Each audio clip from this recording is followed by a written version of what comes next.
I have for you today one of the craziest political stories that I have ever covered. And it might not seem that crazy because it has been slowly building. But former Vice President Mike Pence has now turned on Donald Trump publicly in a speech at the Federalist Society in Florida over the weekend. And Donald Trump has reacted by completely losing it on Mike Pence. It is not normal that a former president and vice president, just 13 months after leaving office, are in such public conflict. Mike Pence publicly now has said that he had no ability or right to overturn the results of the 2020 election.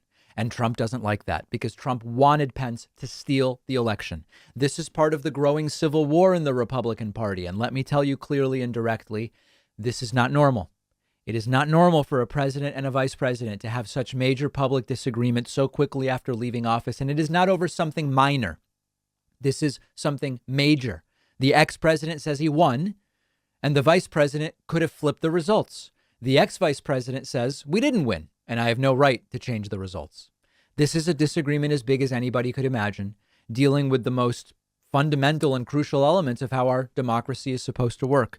Let's go to the clip. Here is Mike Pence. President Trump said I had the right to overturn the election. But President Trump is wrong. I had no right to overturn the election. The presidency belongs to the American people. True. And the American people alone.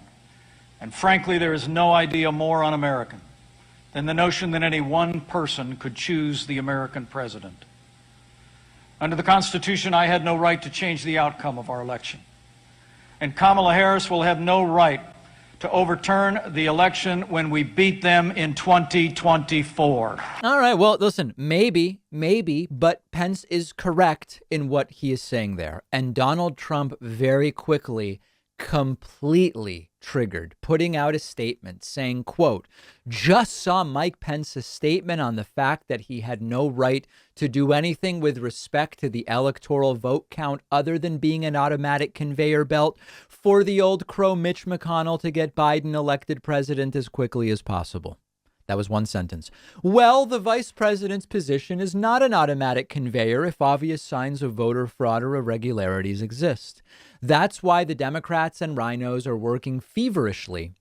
Interesting. I would describe this statement as febrile. Interesting that Trump uses the word feverishly.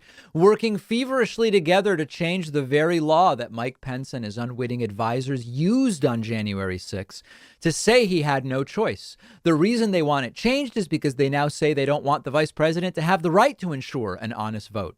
In other words, I was right and everyone knows it. Now, of course, that's not true. The truth about that is, pre-Trump, there was no disagreement as to the vice president's ability to flip an election. Because it even came up in 2020 and the now former, then almost former president was pushing Pence to do this, there is a move to strengthen the language to make it even more clear.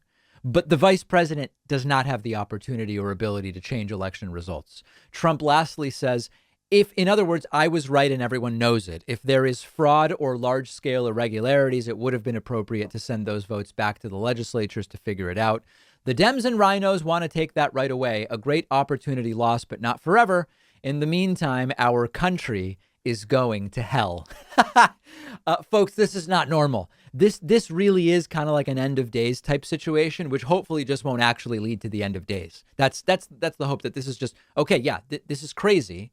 But he's out of power and he's not going to be back in power. That's the optimistic scenario. Now, it's very important to mention at this point, it seems abundantly clear that if Trump does run in 2024 and wins the nomination, his running mate is not going to be Mike Pence. I can only imagine who it would be. That would be an interesting choice. And I would assume it would be someone even more radical than Pence. Now, I think there's an important disclaimer to make here. As far as Pence being the good guy, this is too little too late. It has been 13 months since the attempted insurrection. He was just doing his job. And what I mean by that is he can't overturn the election. It was crazy that Trump even tried to get him to attempt it. Pence caused a ton of damage during his reign as vice president. He said almost nothing about this until now. He doesn't get a medal. Pence is horribly toxic. He couldn't overturn the election. He didn't choose not to overturn it. He couldn't overturn it. All he's saying now is, it's true. I couldn't overturn it. Imagine not killing someone in January of 2021 after your friend urges you. Your friend goes, please kill this person. You don't do it. And then in February of 22, you go, I was right not to kill anybody. Right. Murder's illegal. You don't get a cookie for reminding us that 13 months later, that 13 months ago, you did the only thing you could do. You couldn't overturn the election and you didn't. You don't get a cookie for that. Now, what's the upside here? The upside is what we're soon going to discuss, which is that this rift between Pence and Trump adds to the Republican fragmentation. Here's an example. Here is former Trump propagandist Stephen Bannon attacking Pence over this. Pence, you're gonna carry this thing eventually to your grave, okay? Ooh. Because it is a mark of shame, and you are a stone cold coward. A stone cold coward. Boris Epstein. We're going to start with numbers and analysis. Yeah.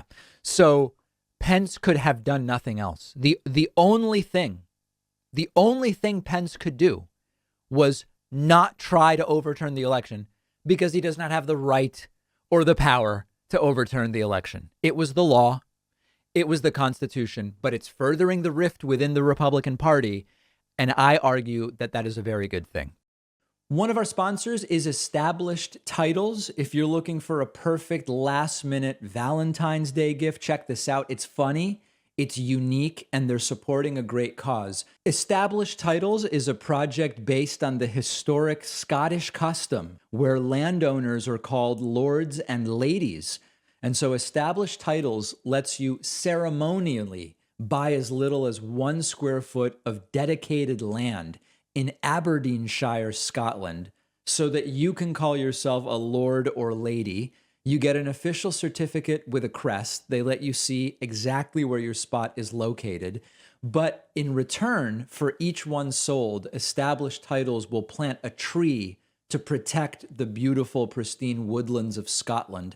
Established Titles also supports global charities like One Tree Planted and Trees for the Future. So it's a fun gift, but you're also helping to support something great. And right now they're having a huge Valentine's Day sale. On top of that, you'll get an extra 10% off when you go to establishedtitles.com/Pacman and use the code Pacman. The link is down below.